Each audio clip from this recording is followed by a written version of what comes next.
une immigration de travail entre 250 000 et 300 000 personnes par an de 2040 à 2050. L'économie française est asphyxiée, ça s'arrête.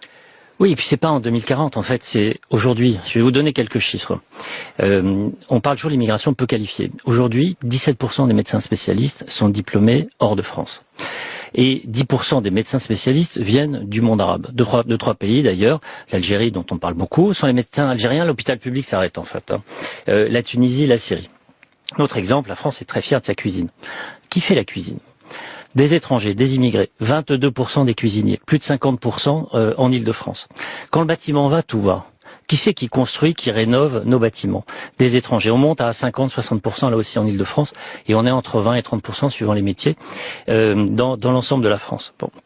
Et je parle pas des agents d'entretien, je parle pas des gens, des femmes notamment qui prennent en charge les personnes âgées, etc. Donc, en fait, tout le bas de la pyramide socio-professionnelle. Et puis, de plus en plus de métiers très qualifiés. J'ai parlé de la santé, je pourrais parler aussi de l'informatique, le digital. 15% des ingénieurs en France, informatique, sont étrangers. Donc, vous dites, on renvoie, Éric Zemmour voulait déporter les étrangers. Très bien, la France s'arrête dans la seconde.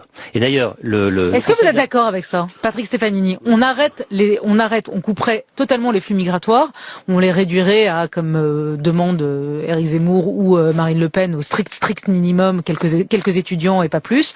Est-ce que ça arrête l'économie ou pas? Oui, on connaîtrait des situations difficiles dans toute une série de secteurs de l'économie.